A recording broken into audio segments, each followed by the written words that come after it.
call this special meeting of the County Council to order.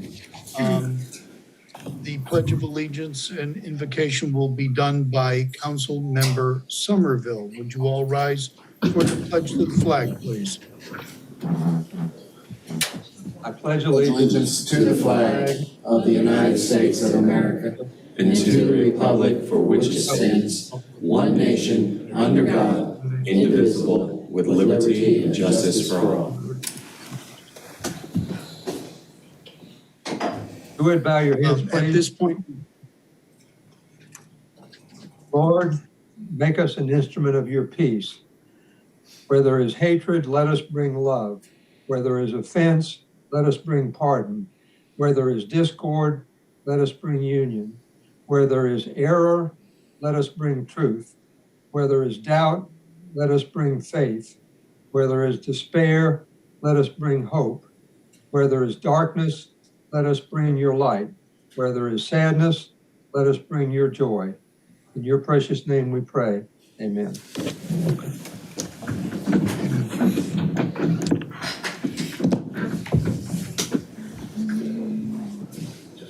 Having taken attendance and seeing who is in person and online, all members except Council Member Glover are present at this time. Has Council Member Glover signed on or come in person? Can anyone see? Because I do not see. No, sir, he's not online yet, and he's not in the building. Okay. We will go into the body of the meeting. We need to approve the agenda. Is there any amendment to the agenda that is needed? Seeing none, I would like a member to approve the agenda. Chairman? Go ahead, Eric. Yeah, Mr. Chairman, it would be the recommendation of the county administration that council amend the agenda before you vote on it to include an executive session for the receipt of legal advice regarding the school district budget that's on the agenda. Will a member of council make that motion? So moved, Mr. Chairman. Second. Okay, we have it duly motioned and second for an executive session to receive legal advice. Is there any discussion? The amended agenda will be amended as done without objection, and I see no objection. Will a member of council please approve the amended agenda? So moved, Mr. Chairman. Mr. Cunningham made that motion. A second, please. I will second.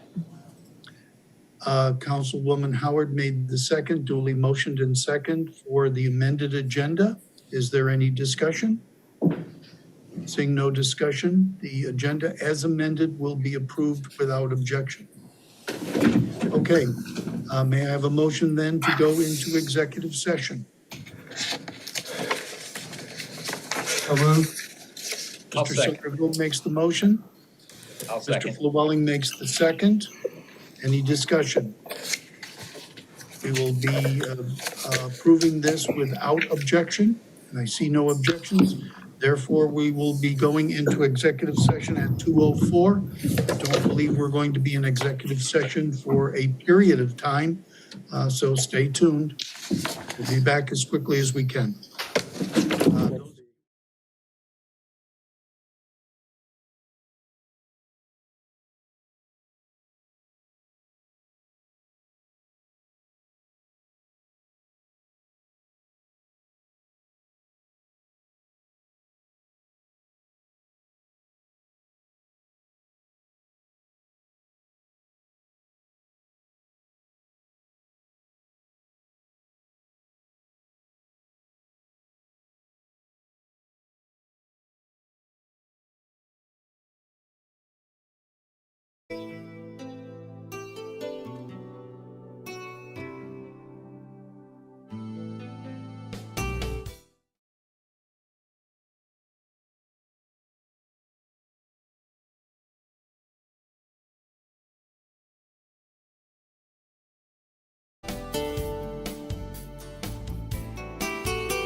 from the executive session. As a result of this executive session, there may be some changes into the items that we will discuss and vote upon today. Our next item is our citizen comments. Is there anyone in the public who wishes to make a comment who is at the chambers? If not, Sarah, is there anybody there? No, sir, there's nobody here, but I do know there are individuals online that wish to speak. Okay, have they let you know that they wish to speak and who they are? Ms. McKenzie is on and she emailed requesting to speak. Okay, go ahead. She has 3 minutes. Ms. McKenzie? Thank you. Good afternoon, and thank you for this opportunity to speak with you today on behalf of the teachers of Beaufort County School District. I would like to start by saying that our district is fortunate to have some tremendously talented and dedicated educators. We have teachers who work long past their contracted hours to ensure that they provide a viable and effective education to the students of Beaufort County. My concern is in retaining those valuable teachers. On March 11th, 2021, Molly Spearman stated that South Carolina was in a teaching crisis. Actually, that crisis has been growing catastrophically for years. Starting the 2021 school year, South Carolina had lost 6,000 teachers the previous year. That number was actually down due to COVID and the unknown aspects. Today, we're looking at closer to 7,000. Teachers are leaving the profession in droves. When we look at the Center for Recruitment and Retention, the numbers of teachers leaving is climbing, but the numbers of graduates who are graduating willing to fill those vacancies is plummeting. South Carolina's teacher education programs state that less than 2,100 graduates this year are joining the teacher workforce. Yet, we still have that shortage. Over 700 teachers left their positions in South Carolina between October of 2020 and March of 2021. Those crisis numbers are only affirmed by the State Department survey in March of 2021, where 39% of South Carolina teachers said they wish they did not have to return to their current position. Current losses in our state are disaggregated by region. In the Low Country, 2.13% of teachers are leaving each year. That is the highest rate of loss in our state. That is directly related to the cost of living. Teachers struggle to live in our area. The current salary impacts their quality of life, and that is severely magnified for teachers who are single parents. In Beaufort County School District, we work diligently to secure and retain excellent teachers. Mrs. Walton, Mr. Dees, Mrs. McAdden, and all of our HR and recruitment teams really do a superior job in securing teachers. Karen, you have 30 seconds left. We have to level the playing field in order to retain them. I hope as you are working today that you think about those teachers who are actively working today to prepare for next year. Thank you so much for your time, and I appreciate the opportunity to speak with you. Thank you for your comment.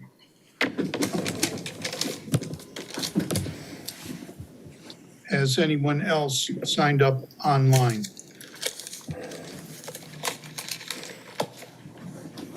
No, sir, that was the only one that wrote in requesting to speak. Okay, and we will end the citizen comments and we will go to the next item. Hold on a second. Computer equipment. All right, item number 6 is a public hearing and third reading to make appropriations for county government, special purposes districts for Beaufort County for the fiscal year beginning July 1, 2021 and ending June 30th, 2022. May I have such a motion, please? Make the motions, Mark. Mr. Lawson makes the motion. May I have a second, please? This is for the county budget. A second, this is Joe. Mr. Glover makes the second. Before I go to discussion by the council, is there anybody in the public who wishes to make a statement about the county budget?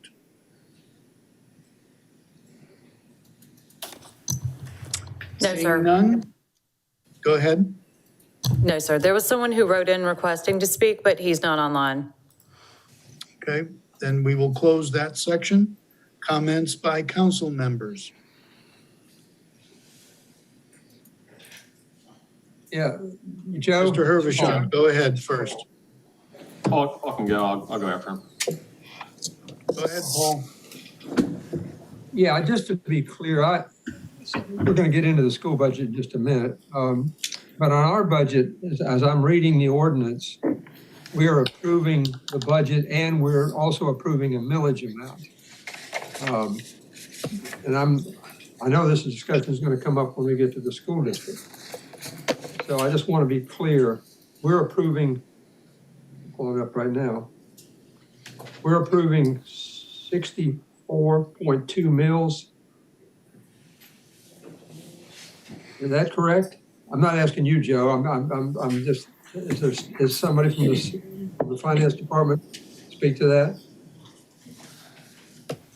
We're asking you all to approve 64.8 mils, which is a 0.6 difference from fiscal year FY '21. 64.2, not 28. All right, I'm looking at, what I'm looking at. is I'm sorry, it's 64.2. I looked at my numbers wrong. So we're approving a millage here. We're not approving a dollar amount. We're approving a millage. Is that correct?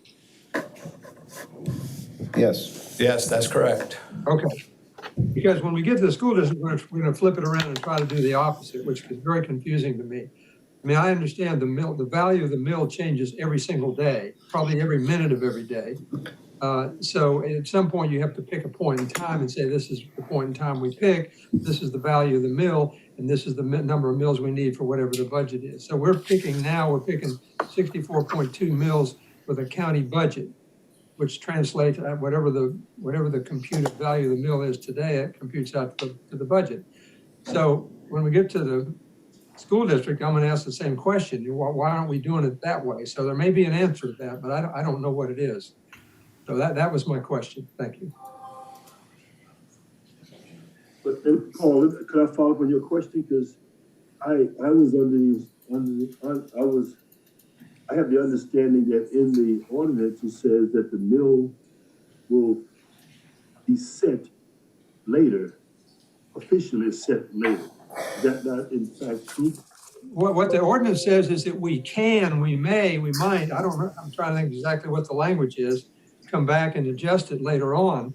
But nevertheless, right now, we're approving 64.2, which is, and with the option, I guess, of coming back and taking some time and changing it. That's the first I heard that. Me too. I may have to defer to Kurt a little bit, who can help us speak with this, but he's the one who actually helped us draft some of the language that's in the ordinance this year that would allow some flexibility in coming back in the fall, once all of the appropriations from the state are dead on, once the value of the mill is dead on. Because as you just mentioned, the value of a mill can change every day. We've sent out, or will shortly be sending out, notices of assessment to all property owners in Beaufort County, at which time they begin the appellate process with our assessor's office. So the values that we have currently are derived from the values that the assessor provided to us and the auditor's office provided to us for both real and personal property. Knowing that there may still be some adjustments through the appeals process that may change properties from 4 to 6%, we thought that it might be prudent to, at a later point in time, come back once that process is complete and say, now that we have the actual value of a mill that the treasurer will collect for the county and it will result in this amount of revenue, that would give us the opportunity not to increase, that's not our intent, but to possibly decrease the stated mill as you have it in your ordinance today. That was the intent behind that. Kurt, if you have anything to add, you are welcome to help here. No, as Whitney said, do we have a section in the ordinance that allows us to tweak the millage rate as the numbers come in August and September from the state and from other revenue sources? It's simply council's giving itself permission to tweak the millage rate by resolution, not by 3 readings of an ordinance amendment. Now, I understand from Pinky that the millage rate should be 64.8 mils. It's separated out correctly at the top in each individual category. It's just not in that paragraph. It didn't get updated to 64.8. So it should be noted as council's voting on this, that in section 2 millage, the rate should be 64.8, not 64.2. So that requires an amendment on our part? I think it's just an acknowledgement that that was a scrivener's error, and it needs to be just acknowledged. I don't think there needs to be a formal vote of an amendment. All right, so anyway, so we're approving a budget for the county. Right now, what we vote on, you up or down, is 64.2 mils. That's what it is. And it said, and then read down the ordinance, it says the actual millage rates will be calculated by the county CFO after such state revenue numbers are received and the value of the mill and result in millage rates recommended by county council, which will then adopt a value of the mill and whose millage rates or not. And it sounds to me like we're approving a number, 64.2, which is incorrect.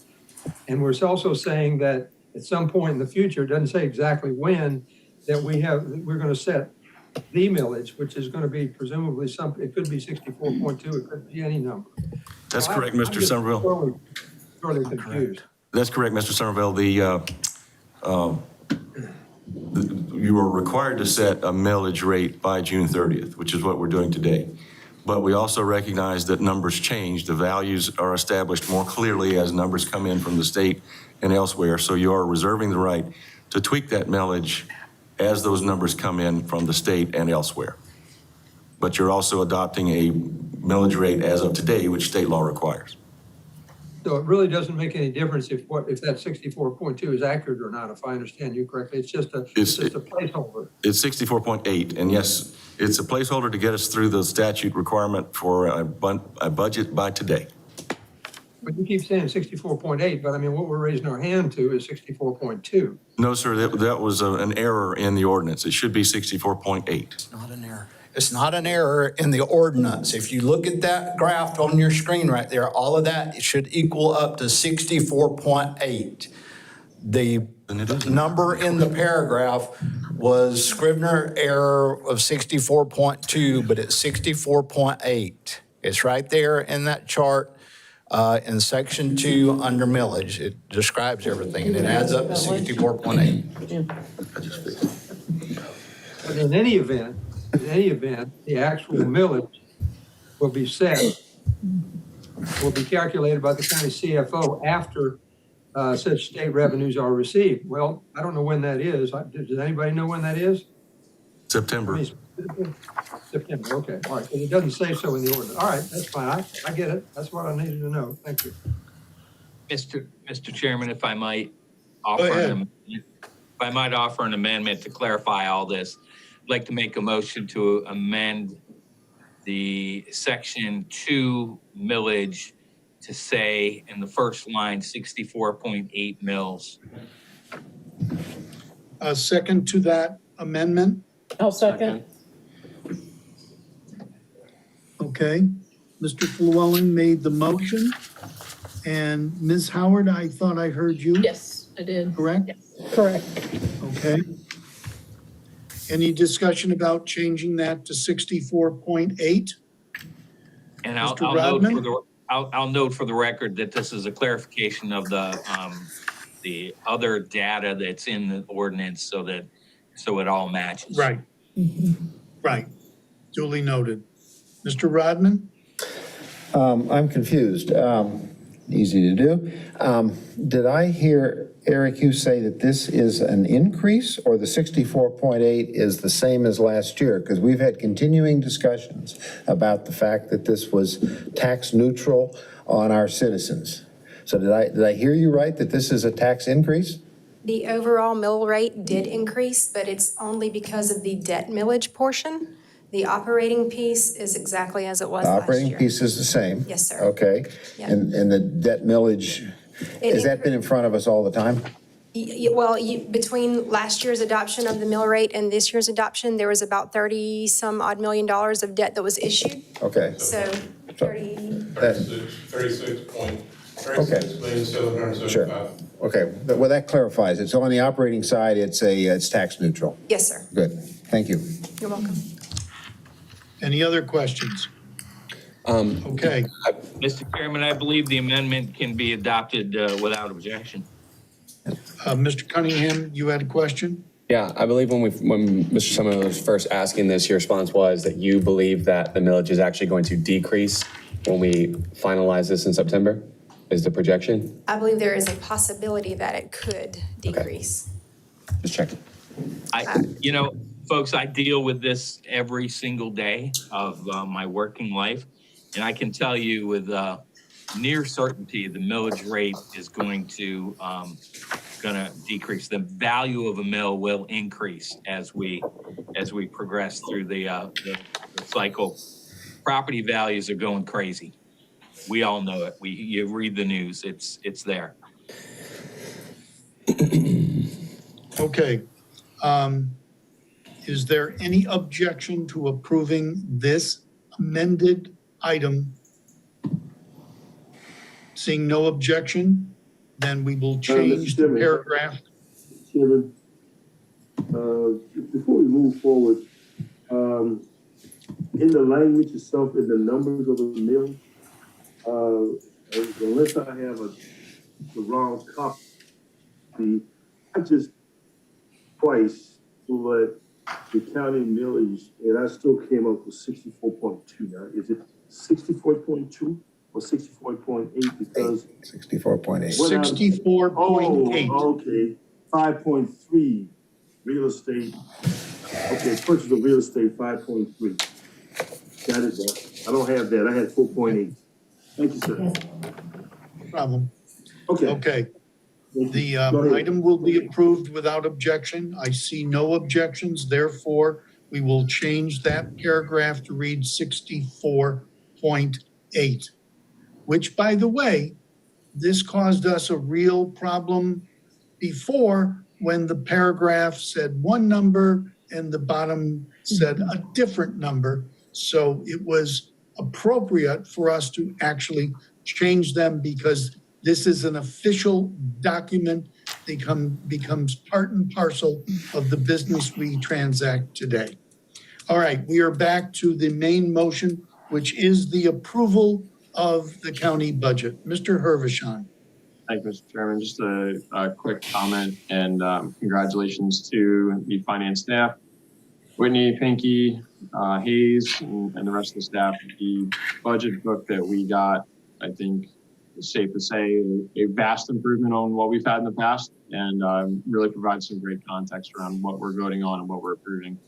So I just wanted to say I appreciate their work and really, really good, and appreciate the improvement. Any other comments? Mr. Chairman, just briefly, I do want to make just a quick comment, and that is, and I'm not suggesting that anything that's been said here is not accurate or in good faith, but the language in this ordinance does not say that we're only restricted to decreasing the millage. It says it will be set. So using this language, we could raise the millage. I'm not suggesting we will. All I'm saying is this language is very clear that it will change and it could go up or it could go down. I mean, we're sitting here saying it can only go down, and let's all hope that's the case. But that's not what the language that we're voting on says. The language we're voting on says it will change and it will be set at a future date. That's why I refer to this as a placeholder. So just to be clear, we're voting on something that could go up or down. We understand. Even though we have no intention, we say, of taking it up. All right, thank you. Okay, any questions? Seeing none. Joe, still here. Mr. Rodman? Yeah, I'm looking at that last paragraph on the first page, which we've been talking about, that essentially says we can, by resolution, change the millage rate up or down. I think probably the single biggest thing that we do on county council is probably to set the tax rates for hundreds of thousands of properties and hundreds of thousands of people. So I'm very uncomfortable with saying we're just going to pass a resolution and change it. And we're actually dealing with an ordinance. I always thought ordinances required 3 readings if we were going to amend them. I don't believe that we should be delegating even to ourselves to do this. So I think that if we change it, whether it's up or down, hopefully it goes down, we may be able to reduce it, we may be able to do some more spending, but I think we owe it to the public to actually go back through the 3 readings for an amendment like we always do for ordinances. So I'm going to make a motion that we remove the language that relates to substituting a resolution for an amendment to an ordinance. Is there a second to his amendment? I'll second it. Yeah, I'll second that. Mr. Chairman, may I elaborate on that? Yes, go ahead. What we started last year doing is to try to update this budget ordinance. It was too sketchy. It needed a lot of work. When Pinky got here, she and I worked hard in April and also with Whitney to get this ordinance in shape, to include language that needed to be there, to include areas to be addressed. One of them was the fact that council always has the authority to amend the budget after these numbers come in. It's simply a fact because we don't know the numbers, but you've got to have a balanced budget and a millage set by June 30th. What we're doing here is council giving itself the authority to amend by resolution. And the reason that that's practically important is that if we find out, say, the end of September, what the millage rate should be, and then we have to have 3 readings of an ordinance, that means we're talking about potentially November before you have your budget ordinance amended, and that really interferes with the issuance of tax bills and things of that nature. So that's why this language was put in. You always have the authority to amend your ordinance and amend the millage. This was giving it a shortcut way to do it. It's not amending an ordinance, it's simply tweaking a millage rate as you're giving yourself explicit authority to do, and get it done in a timely way so that it won't interfere with tax bills. Okay, after hearing that explanation, does the maker of the motion and the seconder wish to withdraw their motion? Otherwise, we'll vote on it. Yeah, I have no desire to withdraw it, with all due respect. It's not that complicated. Fine, we'll move on. I was speaking, Mr. Chairman. With all due respect, I was speaking. So I have no desire to remove the motion, because I do believe that it's wrong for us to go and do this without giving the public an opportunity to come forward in a public hearing, like we do with any other ordinance. One further point, Mr. Chairman, regarding the amendment that's on the floor. I don't know that it's really possible for county council to amend by ordinance the Constitution of the state of South Carolina that requires an ordinance to change the millage or set a millage rate. So I don't think we can do this anyway. So I think it's a valid amendment. Okay. All right, Mr. Rodman, you made that motion. Vote yes? Mr. Cunningham, you were second. Yes. Mr. Dawson, No. Mr. Flewelling, Yes. Mr. Glover,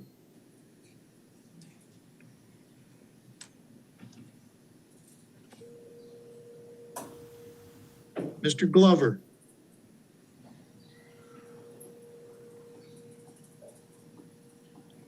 we're Come back waiting to him for at the end, Joe. Mr. Hervishon, Yes. Ms. Howard, No.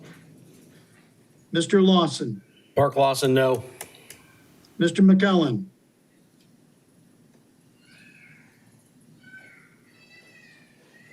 Mr. McKellen, you're on mute. I vote no. Mr. Somerville, No. Mr. Glover, No. Joe, I don't think you got Chairs- me. You didn't get me. yeah, you said yes. Okay. You did, I yeah. did. Yes, you did. Chair votes no. We have 7 no and 4 yes. Motion is defeated. We're back to the original motion.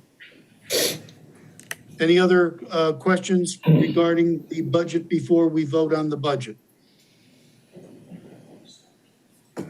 Do I need a roll call for the budget? I wouldn't think so. Okay, then the budget will be adopted without objection. And I see no objection. Therefore, the fiscal year budget is adopted. Going on to the next item, which is the school district budget. May I have a motion regarding the public hearing and third reading of an ordinance to make appropriates for the Beaufort County School District for the fiscal year beginning July 1, 2021 and ending June 30th, 2022. A motion, please? I'll move to approve, Mr. Chairman. Okay, Mr. Rodman makes the motion. York second. Mr. Glover makes the second. Discussion. Well, before discussing, is there anyone in chambers or online who has signed up to make comments about the school district budget? No, sir, there isn't. Okay, we will close the public portion, open it up to discussion by county council.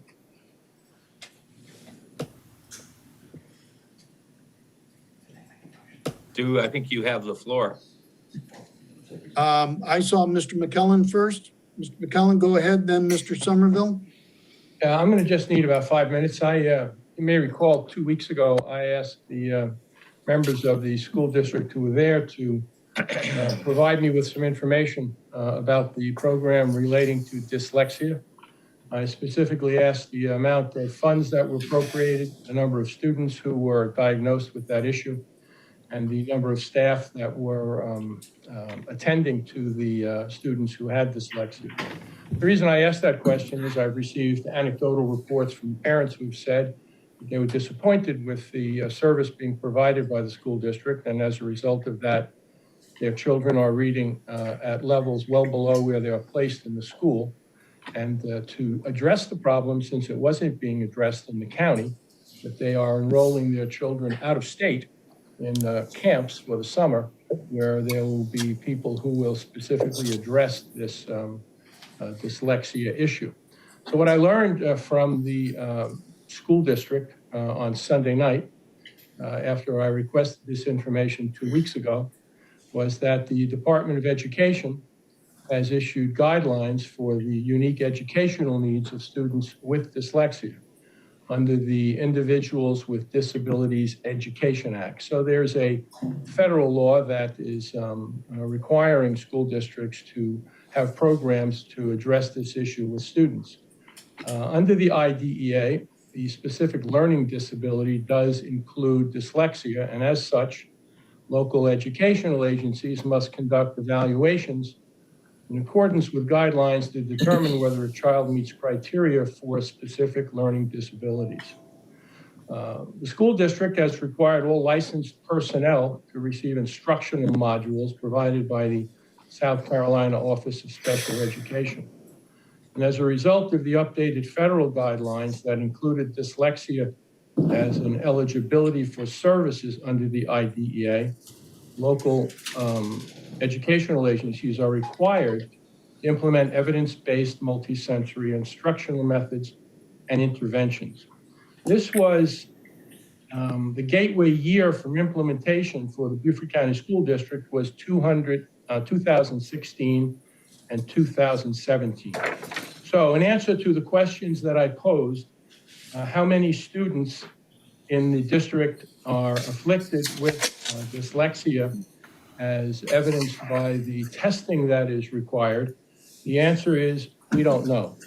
The South Carolina Department of Education does not provide a specific code for dyslexic students, and as such, the district does not currently have the capability to track the number of dyslexic students due to the lack of a state identifier. The next question I asked was how many staff are provided? And the answer is none.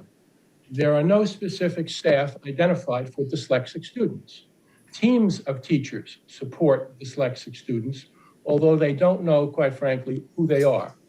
The teams include classroom teachers, reading interventionists, psychologists, and literary coaches. A child with a specific learning disability may have dyslexia, but they don't track that. I asked what funds are appropriated. The answer, no funds are appropriated. There are funds appropriated for training of teachers to deal with this issue, but apparently they may not know who the students are who have this problem. There is $59,000 this year out of the $274 million that's being requested to address this issue, even though there is a requirement under federal law to do so. During the academic school year of 2021, a selection of the dyslexia screener was finally finalized, 5 years after the Gateway project started.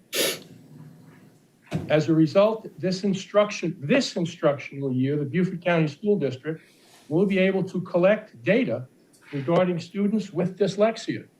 So it's taken them 5 years, apparently, to be able to implement this program. So it appears to me that the anecdotal reports that I'm hearing about the disappointment in the school system from parents of children who have dyslexia may in fact be accurate. And I have to say, this is extremely disappointing. Now, I don't mean to insert myself in the business of the Board of Education or the Beaufort County School District, and I don't intend to insert this body into any negotiations about this. But I would like to point out that as we're considering this $274 million budget, that there is really apparently no staff identified specifically for dyslexic students. There's no funding for them. And essentially, they're hoping to get that organized this year for the first time so they can address the issue. I bring this to your attention for whatever consideration you would like to give it. Thank you very much for your time. Mr. Somerville. Let me come off mute here. Thank you, Mr. Chairman. I'll try to be as brief as I can. When we talked about the county budget, we pointed out that we are approving a, for lack of a better term, a placeholder millage of 61.8 mils. So what that 64.8. I'm sorry, 64.8. Thank you. I stand corrected. So what that says to the county is you can expect to receive revenue from 64.8 mils. And unless you get revenue from additional sources, i.e. the state, it'll pretty much stay at 64.8. If there are additional revenues that come in, we may be able to reduce it a little bit. On the other hand, we could also raise it. We're not talking about that, and there's no intent to do that, but it's a possibility. Now fast forward to the school district. School district has given us a budget, a number, and a millage number to shoot at. This is the millage that they think, based on the current value of the mill, that they will need to operate at the level that they expect to operate during the 21-22 year. And I'm not comfortable at all saying to them, well, we'll approve the number, but we're not going to tell you we're not going to tell you that we're going to get you the money through millage. In other words, we're not giving them an answer at all. All we're doing is capping what they can spend, which they've already said that's all we want to spend. So, but as far as where the money comes from, you know, we're kicking the can down the road and saying we're not going to give you a millage number now. We're just going to say, okay, you can spend this much, but we're not going to tell you where it's going to come from. Now, I will grant you, it is possible that the school district may have some last minute funds or some unexpected funds or some windfall funds, just like the county might. And that could affect what the value of the mill looks like. But I don't understand why we want to say to them, no, we're not going to approve any mill value. We'll approve something down the road. Why don't we give them a placeholder millage just like we give the county? And then if they receive windfall money or something else occurs that's substantive between now and, let's say, September or whenever all the numbers are finally in, we can make the change. But I'm not comfortable saying, yes, here's a cap on your expenditures that you asked for, but we're not going to give you a millage number. To me, that just doesn't sound right. So I don't know how this discussion is going to go. I'm interested in what everybody has to say. But I'm personally not going to vote for something that doesn't give them a mill value. And I'm talking about a mill value that they asked for, just like we've done with the county. The county's asked for 64.8, although it was a Scribner's error, 64.8. School district asked for what, 121.6, I think it is.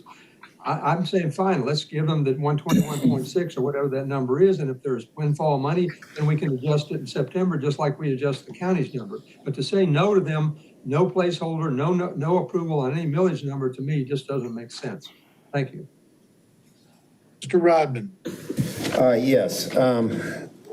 There's two things in play here, and you've touched on the fact that we're approving a budget. It's called an appropriation. That's the maximum amount that they can spend, and if they want to go beyond that amount, they have to come back to county council. And as I've spoken in the past, I'm very much in favor of approving the budget the way we have it. The second question is the setting of the mill, which is our sole authority. And my belief is that at this point in time, where we are is that we're looking at a millage increase. So that's different than the county because we're looking at keeping it neutral. And the only real thing that it does is put additional money in the reserve. In other words, they're not restricted in any way of spending the money they want to. Now, we obviously have to give them a mill to conform with or give them a millage to conform with state law. So I'm going to come back in a minute and suggest that we just leave it the same as the prior year. But here's my thought process. There's an awful lot of moving pieces here.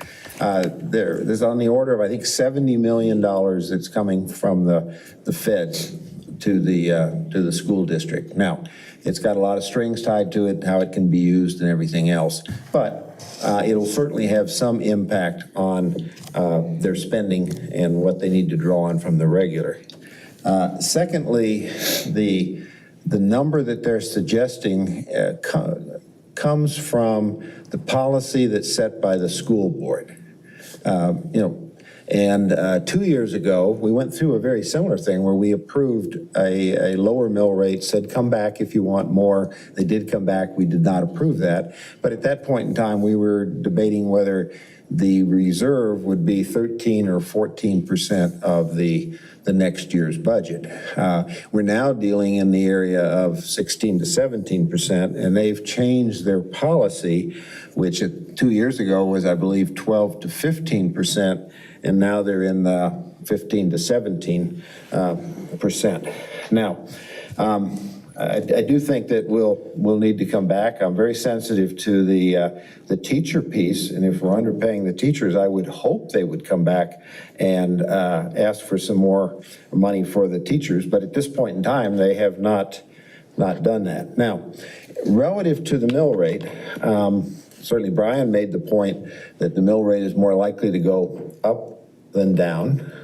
I think staff has said probably the same thing.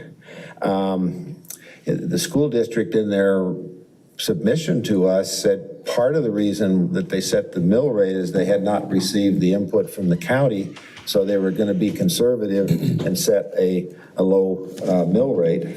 And if you think about the purpose of a reserve, obviously to one extent, and it may be an argument that it's important for bonding and we should be sensitive to that for bond rating.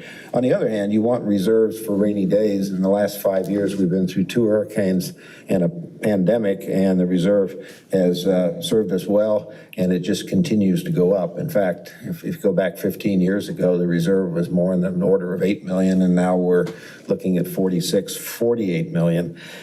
So my concern comes down to, are we putting a tax increase in place of which essentially accrues to a reserve?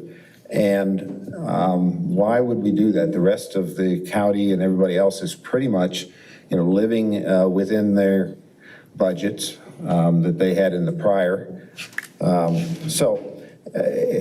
If I don't see any harm in actually having setting the millage to be what it was the prior year, It's not going to affect their expenditure rate. And as the time goes forward and they get smarter about what money they have, they can certainly come back in the fall, and we'd obviously consider as we've done in the past. So I'm going to make an amendment, Mr. Chairman, a proposed amendment that we approve the budget, but set it at the current mill rate for the current FY '21 that we're in right now, with the understanding that we welcome them to come back and make the argument if they need more when we're smarter in the fall. I'll second that amendment, Mr. Chairman. Mr. Chairman, if I might have the floor just for a second, so we can clarify this motion, would that be possible? Sure. Thank you. Joe, you're still on mute. What I hear what you say, Stu, is that you want to change section 2 where it establishes the mill rate from 126 or 121.6, you want to change it to 114.6. And then in section 3, paragraph A, instead of the dollar amount that's listed, you want to say to that amount derived from a millage rate of 114.6. Is that the way, is that a proper reflection of what you're trying to accomplish? I think so. I think so. To clarify, it's 114.0, not 0.6. If you're going back to 21. Could you say that one more time, I Alice? got that data from the rest of the thing, the rest of the provision. I'm just reading Tanya, it on can you tell us what it was? It's 1.114.0. 0.0. That's what's. I'm sorry. So 114.0 instead of 114.6.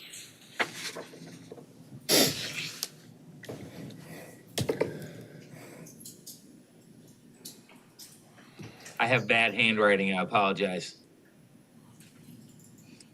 Any further discussion about this? I might, Joe. Mr. Dawson? Yeah, I'm going to vote against the motion for the simple reason, we've traveled this road before. We're headed down the same road that we have already traveled, coming through the 2012, 2018 council era. We had these type of discussions with the school district, and the bottom line is, and all it boils down to is council trying to assert their authority over the school district and actually controlling and directing them as to how to set their budget. Now, granted, we know that we council, we have the ultimate say and over their budget. We know that. But for us to keep insisting that the school district present a budget to our liking, I think we're overstepping and overreaching. I think we should accept the budget that they're presented, and if there's a windfall, then next year we can look at that and have them use that windfall, that fund balance, to then supplement the budget they're asking at that given time. But as to this recommendation, that amendment that's on the floor is totally unacceptable in my opinion. Mr. Chairman? Mr. Somerville, you were next, and then Ms. Howard. Yeah, I'll try to be quick because I've already spoken and I don't want to dominate. I'm going to vote against this motion because all we're doing by setting the millage at last year's level, 114.0, is we're telling the school district that we're going to manipulate your fund balance. I mean, I don't think it's our place to tell the school district what their fund balance should be for operations. We're forcing them to take money from the fund balance for operations, and that's not what fund balance is for. Fund balance is for crises or perhaps unexpected capital expenses, but just for regular operating expenses to routinely dip into your reserves is not prudent fiscal policy in my mind. So I'm going to vote against it and hope that we can approve a millage closer to what they asked for. Thank you. Ms. Howard? I am going to vote against the amendment too. I think they have done their due diligence on what they're recommending for their millage, and the background information they provided after our questions regarding salaries for teachers across the country and in similar states was well received, and so I'm going to vote against this amendment. Mr. Lawson? Yes, Mr. Dawson, I think that you were very precise in what you said, and I agree with you. We've got a very good school board right now that is doing a great job. I am here to support the schools, support Dr. Rodriguez. I mean, we just went through a pandemic, and for us to sit here and try to cut their budget and try to change things from what they are, when we know every child out there has been left behind because of this, I am not for doing this at this time. I'm here to support the schools, and just as Mr. Dawson has said, I agree with him 100%. Mr. Cunningham. Obviously, I'm in support of this for a couple different reasons. If we keep the millage the same, they're still getting a raise on their budget because the mill value should increase is what we're saying. So somewhere between 7 to 10 million is what they would still get. And if they had to come back and ask for the other 10 of the 20 that they've asked for, they're more than welcome to. But you guys are right. The pandemic did change a lot of things. It did take a big toll. But if we approve this millage, we are raising the taxes on them. That's the difference between our millage change and theirs. Ours is neutral. Theirs is not. There is a clear tax increase on the people that can at least afford it. They're already going to get more funding based on the millage increase itself, the value of it. And as for people saying that it's an overreach, it's actually our job. You know, that's the one part we are designed to do with the school board is to approve their budget. But it's not our money. This is our taxpayers' money, which is who we represent. And if we feel that their taxpayer money is being overexpended, I mean, at what point do we say enough is enough with your reserve? I think last time I checked, it was at 46 million, and they should be around 50 million by the end of this year for their reserve. So let's say they put in their reserve again, this extra money that we're giving them. That's never coming back. Let's be clear on that. That funding that they have to get from the federal government has to be done in a timely manner. There's expiration dates on it. And yes, there's restrictions. So why would we not go through that process first before they come back to us and ask us for more money if it's still needed after they go through the federal money, instead of giving it to them now with no strings attached and putting it right into the reserve? As Mr. Rodman said, Councilman Rodman, we've been through hard times the last 4 or 5 years, and their reserve has still continued to grow. Multiple evacuations, an economy shut down, and time again, they're still getting more of the millage than they need or the more of a revenue they need because their reserve continues to climb. So I'm gonna continue to support this. I hope you guys think about that. I mean, it is a placeholder. We told them they can still come back to us. So to Mr. Somerville's point, saying that we're not giving them a millage, we are giving them a millage. It's the same millage as before, and that'll be defined, the value of it, somewhere roughly between 5 to 10 million. So we're only 10 million off on their budget. We do cuts here at the county. I have not seen any cuts at the school district level, even though they're gonna have a decrease in population this coming up year. Any other comments? All right. Mr. Rodman, you made the motion. You go first. Yeah, just one last comment as I vote yes. Keep in mind, we're not talking about cutting the budget. The budget is going to be approved. So the only issue is whether we increase taxes to put money in the reserve. So I'm going to vote yes for the amendment. Mr. Cunningham, you were next. Yes. Mr. Dawson. No. No. Mr. Flewelling. Yes. Mr. Glover. No. Mr. Hervishon. No. Ms. Howard. No. Mr. Lawson. Mark Lawson, no. Mr. McKellen. Yes. I'm sorry, did you say yes? I did. Mr. Somerville. No. Chair says no. The motion is defeated with 7 noes and 4 yeses.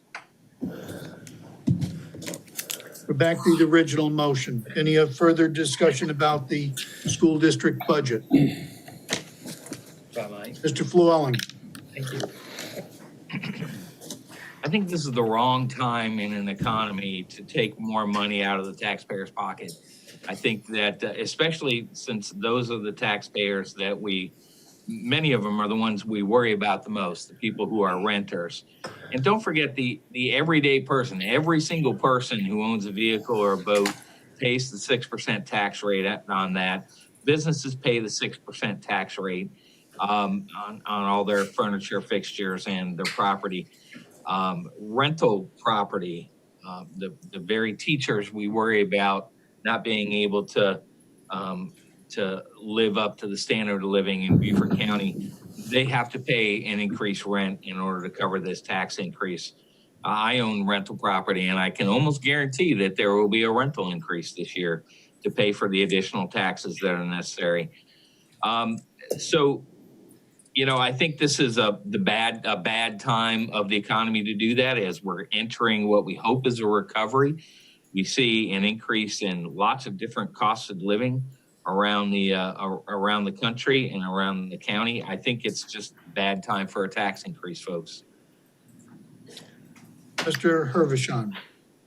Thank you, Mr. Chairman. I intend to vote no on this today. I think it is simultaneously a large tax increase, and I don't think it goes nearly far enough toward getting our teachers adequately compensated. So for that reason, I'm going to vote no.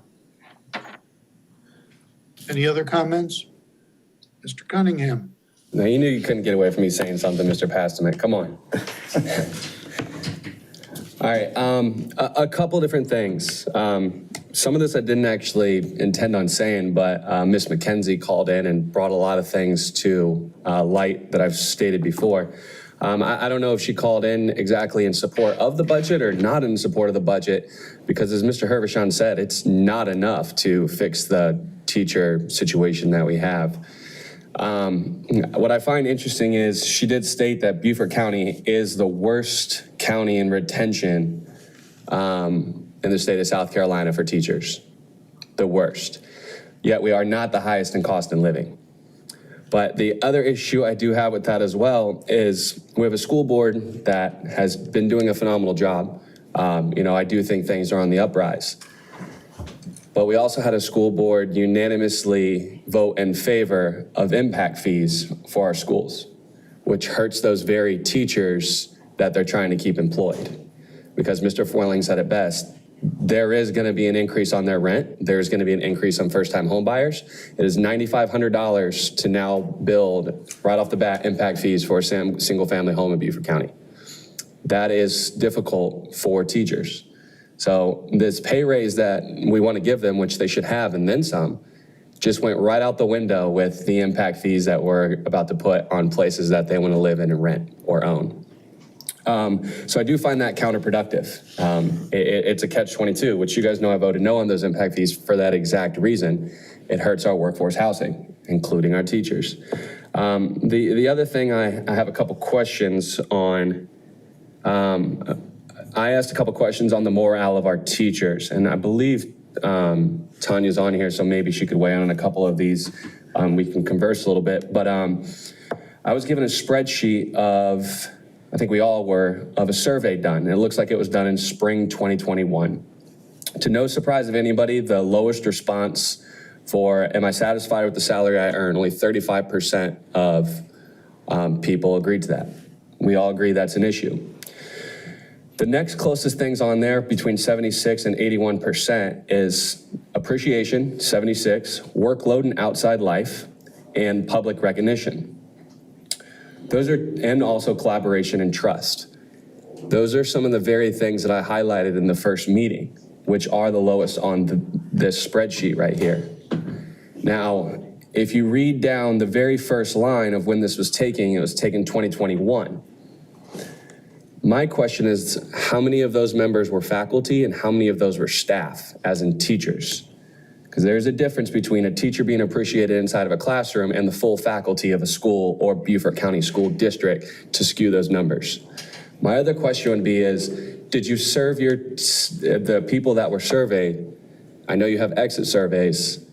How many people that left took the exit survey and what were those results? Because I am concerned about the people that are staying, don't get me wrong, but our issue is the ones that are leaving. And we have a huge retention problem here in Beaufort County, the worst in the state, as stated.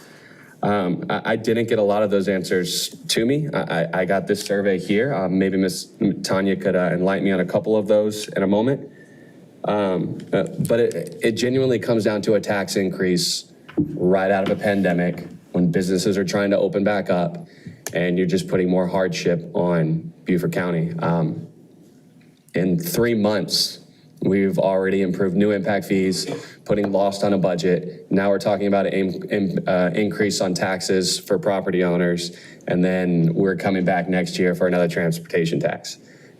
That's a lot coming out of a pandemic when we've been closed for 2.5 months. I'm gonna vote no, and I was willing to compromise with the millage. Doesn't look like that's gonna happen, and I hope you guys take a hard look at that, because eventually the buck has to stop. It has to. That reserve is continuing to grow, and our taxpayers are continuing to handle that workload on their back.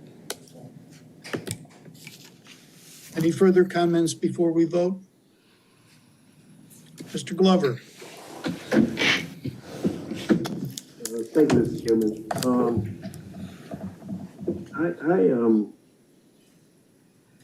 First of all, I really don't believe that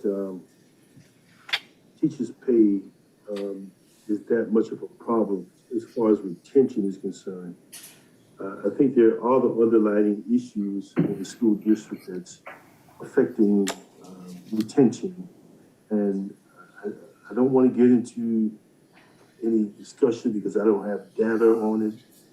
But I think probably the number one concern in the classroom right now is discipline.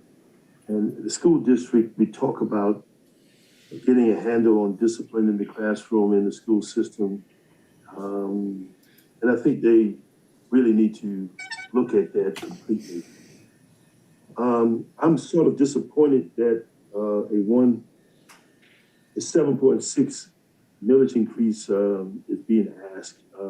When I saw that number, I was like, wow, that's really a drastic increase, and did not really want to see that much of an increase. So I'm sort of torn because I really want to support the school district budget. I've done it because I think we owe it to them to support it. I don't really believe in banking money at the expense of taxpayers. And so that's what I'm sort of torn right now. So I just wanted to express those concerns at this time. Thank you. Okay, there's a member of the public who wishes to make a statement. Please state your name, and you have 3 minutes. Hello, good afternoon. Dawn Page, Low Country Equitable Land and Resource. I just wanted to express my support for Councilman Cunningham and the chairman, and I also disagree with raising taxes on the people who can least afford it during this time. I do not believe in raising taxes to add to reserves, and I think the procedures that you have in place whereby entities can come back if they need more resources, I think that is a very prudent exorcism of your fiduciary responsibility. So I just wanted to lend my support to not increasing or maintaining the millage rate as the stated rate. Thank you. Any other comments before we vote? No, sir. Sione? I'm sorry, say again? I was saying no, sir. That was the last citizen comment. Okay. Mr. Rodman, you made the original motion. You get to vote first. I'll vote yes. We're voting on the school budget. Everybody understands that? Mr. Glover, you were second. Yes. Mr. Cunningham, No. Mr. Dawson, Yes. Mr. Flewelling, No. Mr. Hervishon, No. Ms. Howard, Yes. Mr. Lawson, Mark Lawson, yes. Mr. McKellen, No. Mr. Somerville, Yes. The chair votes yes. The yeses are 7, the noes are 4. The school budget has been approved. The final item on our agenda, hold on a second, I got to get to it because my phone keeps stopping. Can somebody read that? My phone will not bring it up right now.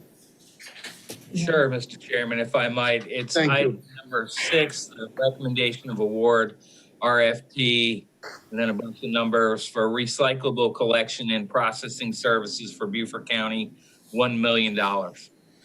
May I have a motion for that item, please? So moved, Mr. Chairman. I'll second. Mr. Rodman makes the motion. May I have a second, please? I did, a second. Ms. Howard has the second. Is there any discussion? Mr. Chairman, if I might, Stu? Go ahead. Yeah, this came forward out of Public Facilities a week or so ago, and there were a couple of comments, things to be considered, and so the staff has been doing that. So it might be appropriate for Jared just to give us a brief update on some of the enhancements that they've added to this, and I think it's a move in the right direction to make this better.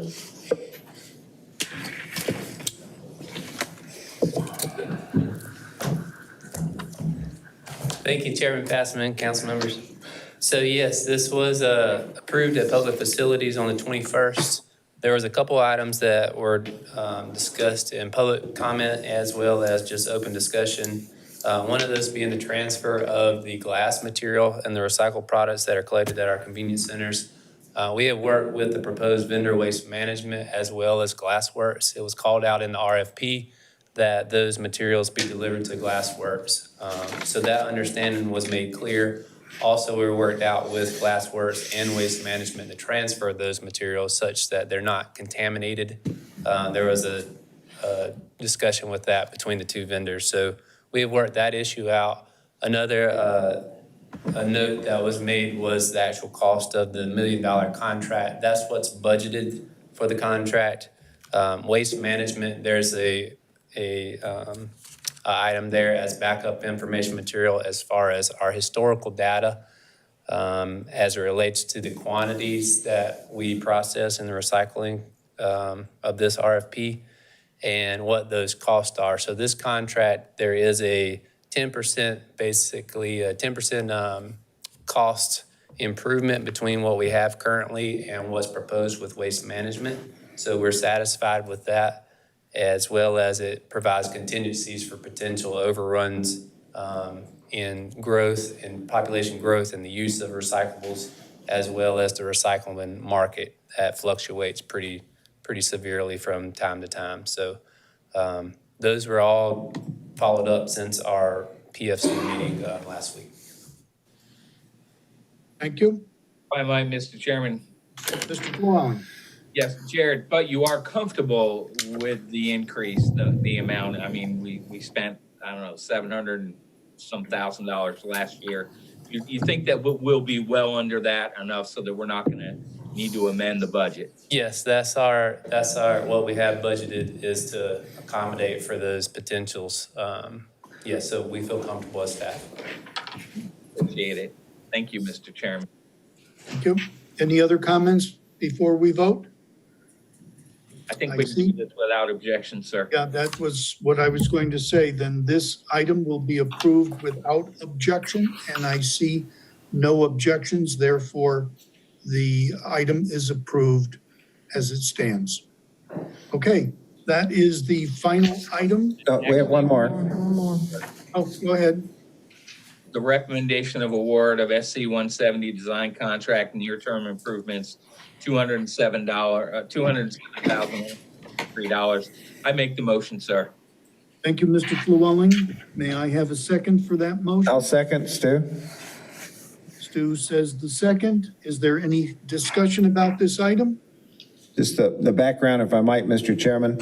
You may remember about 2-3 months ago, we talked about this particular section of road, which is 170 running from 278 to the north up as far as 462. It's a failing section of highway. Lance, through the MPO, has actually done a lot of work on this. They came up with a long-term, a medium-term, and a short-term improvement. The short-term improvement was estimated at $3 million. It had 4 subsections. A new light at 462 was put in. So what we're looking at is the remaining 3. We actually approved this at council with a not to exceed $3 million so that we could get on with, or $300,000 so that we could get on with the design.